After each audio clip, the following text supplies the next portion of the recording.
नमस्कार।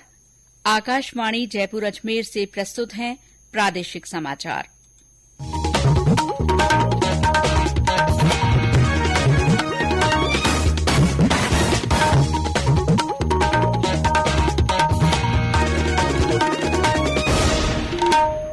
मुख्य समाचार।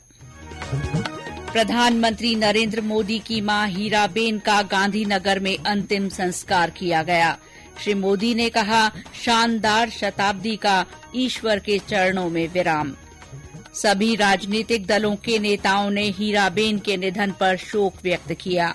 दुनिया भर से शोक संवेदनाएं मिल रही हैं।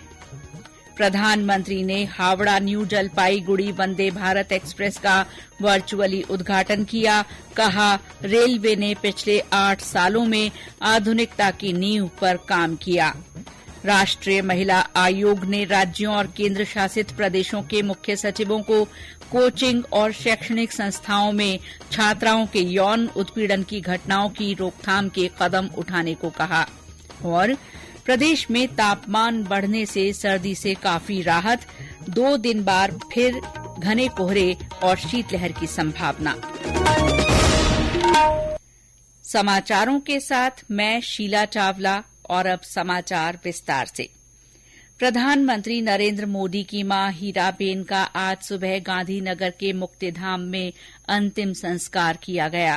प्रधानमंत्री और परिवार के अन्य सदस्यों ने सनातन हिंदू धर्म के अनुसार उनकी अंत्येष्टि की।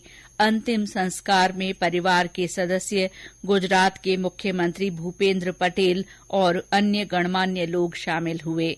हीराबेन का आज अहमदाबाद के UN मेहता अस्पताल में निधन हो गया था।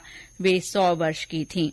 प्रधानमंत्री ने अपनी माताजी की जीवन यात्रा को शानदार शताब्दी कहा है, जिस जीवन को ईश्वर के चरणों में आज शांति मिल गई। श्री मोदी ने स्मरण किया कि मां में उन्होंने सदैव उस त्रिमूर्ति की अनुभूति की जिसमें एक तपस्वी की यात्रा, निष्काम कर्म योगी का प्रतीक और मूल्यों के प्रति प्रतिबद्ध जीवन समाहित रहा है। राष्ट्रपति द्रौपदी मुर्मू ने प्रधानमंत्री की मां के निधन पर शोक व्यक्त किया है। राष्ट्रपति मुर्मू ने एक संदेश में हीराबा के 100 साल के संघर्षपूर्ण जीवन को भारतीय आदर्शों का प्रतीक करार दिया। उन्होंने कहा कि श्री मोदी ने मातृ देवो भव की भावना और हीराबा के मूल्यों को अपने जीवन में भी आत्मसात किया है। उपराष्ट्रपति जगदीप धनखड़ ने हीराबेन के निधन पर श्रद्धांजलि देते हुए कहा कि हीराबा ने सादगी और उदारता के साथ मातृत्व के गुण की मिसाल पेश की थी। लोकसभा अध्यक्ष ओम बिरला ने प्रधानमंत्री की मां के निधन पर दुख व्यक्त किया है। उन्होंने एक ट्वीट में प्रधानमंत्री और उनके परिवार के प्रति संवेदना व्यक्त की।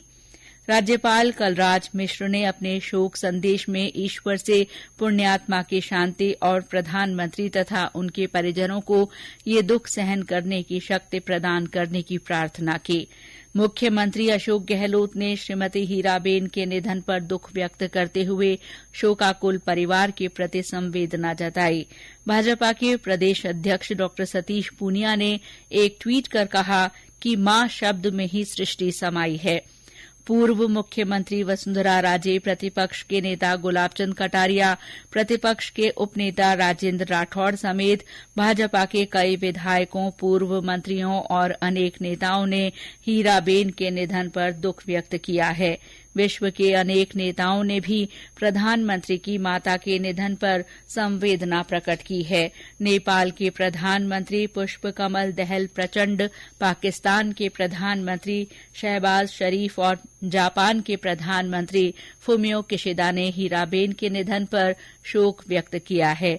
श्रीलंका के पूर्व प्रधानमंत्री महिंद्रा राजपक्षे ने भी प्रधानमंत्री की मां के निधन पर संवेदना जताई है। प्रधानमंत्री नरेंद्र मोदी ने हावड़ा न्यू जलपाईगुड़ी वंदे भारत एक्सप्रेस रेलगाड़ी का आज अहमदाबाद से वर्चुअली उद्घाटन किया। उन्होंने कोलकाता मेट्रो पर्पल लाइन के एक हिस्से का भी शुभारंभ किया। इस अवसर पर प्रधानमंत्री ने कहा कि पिछले 8 वर्ष में रेलवे ने आधुनिकता की नींव पर काम किया है। उन्होंने कहा कि आजादी के 7 दशकों में 20,000 किलोमीटर रेल लाइन का विद्युतीकरण हुआ, लेकिन 2014 के बाद पिछले 7-8 साल में ही 32,000 किलोमीटर से ज्यादा रेल लाइनों का विद्युतीकरण हो चुका है। इस अवसर पर मुख्यमंत्री ममता बनर्जी, रेल मंत्री अश्विनी वैष्णव, राज्यपाल सीवी आनंद बोस और अन्य गणमान्य व्यक्ति उपस्थित थे। बाद में प्रधानमंत्री ने वर्चुअल माध्यम से राष्ट्रीय गंगा परिषद की दूसरी बैठक की अध्यक्षता की। बैठक में गंगा के प्रदूषण को समाप्त करने पर चर्चा हुई। उत्तर प्रदेश के मुख्यमंत्री योगी आदित्यनाथ, पश्चिम बंगाल की मुख्यमंत्री ममता बनर्जी और बिहार के उप मुख्यमंत्री तेजस्वी यादव, केंद्रीय जल शक्ति मंत्री गजेंद्र सिंह शेखावत, पर्यावरण मंत्री भूपेंद्र यादव सहित अन्य उच्चाधिकारी इस बैठक में शामिल हुए। केंद्रीय सूचना और प्रसारण मंत्री अनुराग ठाकुर ने आज जोधपुर आकाशवाणी केंद्र का दौरा किया। इस अवसर पर उन्होंने कहा कि जोधपुर आकाशवाणी परिसर में काफी जगह खाली पड़ी है। ऐसे में मंत्रालय के अधीन जोधपुर के अन्य कार्यालयों को भी आकाशवाणी परिसर में शिफ्ट किया जा सकता है, जिससे सभी कार्यालय एक ही छत के नीचे आ सके। श्री ठाकुर ने आकाशवाणी परिसर में सौर ऊर्जा संयंत्र की तारीफ करते हुए कहा कि बिजली बचाना आज की जरूरत है और आकाशवाणी इसे बखूबी कर रही है। ये समाचार आकाशवाणी जयपुर अजमेर से प्रसारित किए जा रहे हैं।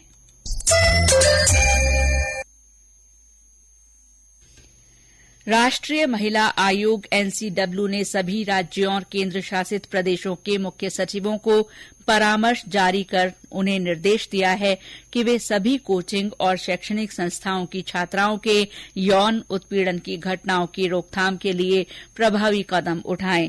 परामर्श में उनसे कहा गया है कि वे कार्यस्थलों पर महिलाओं के यौन शोषण से संबंधित अधिनियम 2023 को कड़ाई से लागू करें। आकाशवाणी समाचार से बातचीत करते हुए एनसीडब्ल्यू की अध्यक्ष रेखा शर्मा ने कहा कि आयोग ने राज्यों और केंद्र शासित प्रदेशों से कहा है कि वे संबंधित अधिकारियों को इस अधिनियम के बारे में जागरूकता कार्यक्रम आयोजित करने का निर्देश दें ताकि लोगों को इस बारे में ज्यादा जानकारी हो। आयोग ने कोचिंग सेंटरों के पंजीकरण और उन्हें चलाने वालों की सही जानकारी भी सुनिश्चित करने के लिए पर्याप्त कदम उठाने पर जोर दिया है। भारतीय विशिष्ट पहचान प्राधिकरण ने कहा है कि सोशल मीडिया और अन्य सार्वजनिक मंचों पर आधार साझा नहीं किया जाना चाहिए।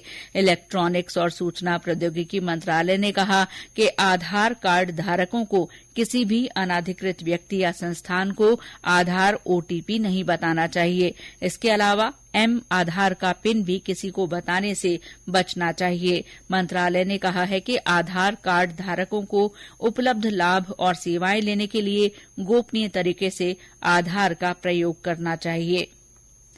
केंद्र सरकार ने कहा है कि अप्रैल 2018 से आयुष्मान भारत स्वास्थ्य आरोग्य केंद्रों से अब तक देश भर में 134 करोड़ से अधिक लोग लाभान्वित हो चुके हैं। ये केंद्र सभी लोगों को निःशुल्क प्राथमिक स्वास्थ्य देखभाल सेवाएं उपलब्ध करा रहे हैं। स्वास्थ्य मंत्रालय ने कहा कि 86 करोड़ से ज्यादा लाभार्थियों का गैर संचारी बीमारी के लिए परीक्षण किया गया। केंद्रीय स्वास्थ्य मंत्री मनसुख मांडविया ने कहा है कि देश में आयुष्मान भारत स्वास्थ्य और आरोग्य केंद्रों की संख्या 1,50,000 के पार हो गई है। उन्होंने कहा कि ये केंद्र प्राथमिक स्वास्थ्य देखभाल उपलब्ध करवा रहे हैं। राज्य की देवस्थान मंत्री शकुंतला रावत ने आज वरिष्ठ नागरिक तीर्थ यात्रा योजना के तहत 8वीं ट्रेन को जयपुर के दुर्गापुरा रेलवे स्टेशन से हरी झंडी दिखाकर रवाना किया। ये ट्रेन रामेश्वरम के लिए रवाना हुई है। इस ट्रेन में अलवर, झुंझुनू, टोंक और दौसा जिले के 1,000 से ज्यादा यात्री रामेश्वर धाम के दर्शन कर तीर्थ यात्रा का लुत्फ उठाएंगे। श्रीमती रावत ने इस मौके पर यात्रियों से मुलाकात भी की। देवस्थान मंत्री ने कहा कि पहले गई 7 ट्रेनों के यात्रियों से भी फीडबैक लेकर व्यवस्थाओं को बेहतर किया गया है। ट्रेन में 900 यात्री जयपुर से और करीब 150 यात्री वनस्थली रेलवे स्टेशन से रवाना हुए हैं। देवस्थान मंत्री ने बताया कि पिछली 7 ट्रेनों में लगभग 7,000 वरिष्ठ नागरिक यात्रा कर चुके हैं। विमान सेवाओं को बेहतर बनाने के लिए मौसम विभाग द्वारा उदयपुर और किशनगढ़ हवाई अड्डे पर आरवीआर उपकरण लगाए गए हैं। ये उपकरण रनवे के पास लगाए गए हैं। मौसम विज्ञान केंद्र जयपुर के निदेशक राधेश्याम शर्मा ने बताया कि इन उपकरणों के माध्यम से बारिश, कोहरा, आंधी और वायु प्रदूषण सहित विभिन्न कारणों से दृश्यता में कमी या बदलाव का तुरंत पता लगाया जा सकेगा। किशनगढ़ हवाई अड्डे के रनवे के एक छोर पर लगाए गए आरवीआर का उद्घाटन हवाई अड्डे के निदेशक बीएल मीणा ने किया। प्रदेश में पारा चढ़ने और तेज सर्दी से काफी राहत मिली है। बादल छाने की वजह से कई शहरों में 6 डिग्री सेल्सियस तक तापमान में बढ़ोतरी हुई है। आज सबसे कम 7.1 डिग्री सेल्सियस तापमान बीकानेर में दर्ज किया गया। चूरू में 9.1, भीलवाड़ा और बूंदी में 9.2, श्रीगंगानगर में 9.3, संगरिया और वनस्थली में 9.5 तथा जैसलमेर में 9.6 डिग्री सेल्सियस न्यूनतम तापमान रिकॉर्ड किया गया। जयपुर में पारा चढ़कर 11.2 और अजमेर में 14 डिग्री से ऊपर दर्ज हुआ। मौसम विभाग के अनुसार 2 दिन बाद प्रदेश में घने कोहरे और शीतलहर का प्रकोप रहने की संभावना है। शेखावाटी क्षेत्र में इसका ज्यादा असर रहने की संभावना जताई गई है। 6 साल में ये पहला दिसंबर है जब मावठ नहीं हुई है। अग्निपथ योजना के प्रति चित्तौड़गढ़ जिले के युवाओं को जागरूक करने के उद्देश्य से नसीराबाद छावनी के मेजर एसके वाजपेयी के नेतृत्व में 40 जवानों की टुकड़ी चित्तौड़गढ़ आई है। सेना के जवानों ने शहीद मेजर नटवर सिंह स्कूल में प्रोजेक्टर के जरिए सेना के अदम्य साहस और वीरता को प्रदर्शित किया। इस मौके पर अग्निवीर योजना के बारे में विस्तार से जानकारी दी गई और युवाओं को सेना में भर्ती होने के लिए प्रेरित किया गया। अंत में मुख्य समाचार एक बार फिर।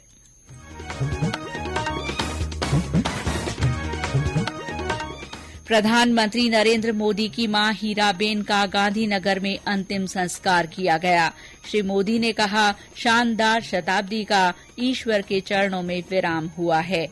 सभी राजनीतिक दलों के नेताओं ने हीराबेन के निधन पर शोक व्यक्त किया है। दुनिया भर से शोक संवेदनाएं मिल रही हैं। प्रधानमंत्री ने हावड़ा न्यू जलपाईगुड़ी वंदे भारत एक्सप्रेस का वर्चुअली उद्घाटन किया। उन्होंने कहा, रेलवे ने पिछले 8 साल में आधुनिकता की नींव पर काम किया है। राष्ट्रीय महिला आयोग ने राज्यों और केंद्र शासित प्रदेशों के मुख्य सचिवों को कोचिंग और शैक्षणिक संस्थाओं में छात्राओं के यौन उत्पीड़न की घटनाओं के रोकथाम के कदम उठाने को कहा है। और प्रदेश में तापमान बढ़ने से सर्दी से काफी राहत मिली है। 2 दिन बाद घने कोहरे और शीतलहर की संभावना है। इसके साथ ही प्रादेशिक समाचार बुलेटिन समाप्त हुआ। नमस्कार।